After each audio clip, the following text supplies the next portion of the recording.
दोस्तों, राहुल गांधी पहुंचे बिहार में चुनाव प्रचार करने और उन्होंने मोदी और अमित शाह की धज्जियां उड़ा दी। खासतौर पर मोदी जो पिछले इस देश में 11 साल से प्रधानमंत्री हैं और बड़े बड़े दावे ठोक रहे थे। 24 अक्टूबर को बिहार में रैली करने गए थे समस्तीपुर और एक जगह और गए थे और उन्होंने रील्स के लेकर भी सवाल किया।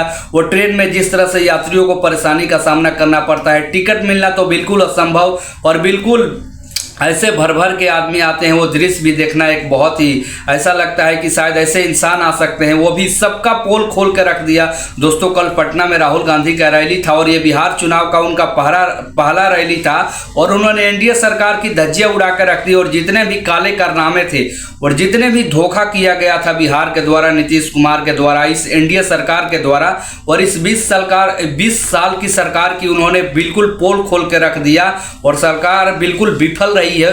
और 1-2 साल नहीं, 5 साल 10 साल नहीं दोस्तों, लगातार एक सरकार अगर 20 साल रही और उसके बावजूद भी वो पुराने सरकार पर अपने आरोपों का ठप्पा लगाती है तो कहीं ना कहीं ये दोस्तों बिल्कुल गलत बात है। और इसी पे राहुल गांधी ने मोदी और अमित शाह और नीतीश कुमार जो बिहार के लगातार 20 साल से मुख्यमंत्री बने हैं, उसके बावजूद भी बिहार की समस्या अगर खत्म नहीं होती है, बिहार के जितने भी प्रॉब्लम है वो सॉल्व नहीं होता है तो कम से कम सीएम को तो घेरा जाना लाजमी है। लेकिन नीतीश कुमार पर उन्होंने ज़्यादा प्रहार नहीं किया। खासतौर पर मोदी जो लगातार बिहार का दौरा कर रहे हैं और किसी भी हाल में बिहार चुनाव को जीतने का प्रयास कर रहे हैं, इसी पे उन्होंने जोरदार हमला बोला है और बिहार में बताया है कि इस बार सत्ता परिवर्तन का सबसे बड़ा मौका है क्योंकि बिहार की जनता है बिल्कुल बदलाव चाहती है।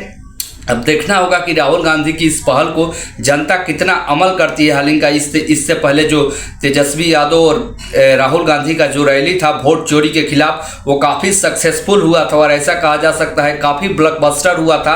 और उसके बाद तेजस्वी यादव और राहुल गांधी जहां भी चुनावी कैंपेनिंग के लिए अब जा रहे हैं और लाखों की संख्या में भीड़ आ रही है। और कल रैली में तो ऐसा लग रहा था कि पूरा बिहार ही पलट कर आ गया था। राहुल गांधी की रैली में उन्होंने सीताराम येचुरी को श्रद्धांजलि भी दिया था जो कि सीपीआईएम के नेता थे और कांग्रेस पार्टी के पूर्व अलायंस पार्टनर भी थे।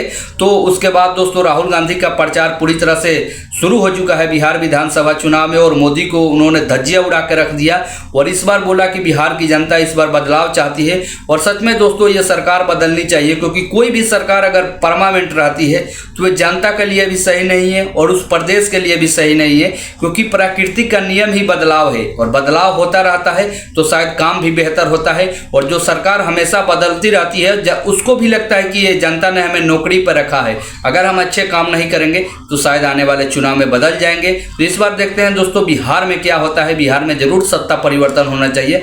आपको क्या लगता है, आप भी अपनी राय दें और चैनल को जरूर सब्सक्राइब करें, लाइक करें और वीडियो को ज़्यादा से ज़्यादा शेयर करें। मिलते हैं नेक्स्ट अपडेट के साथ।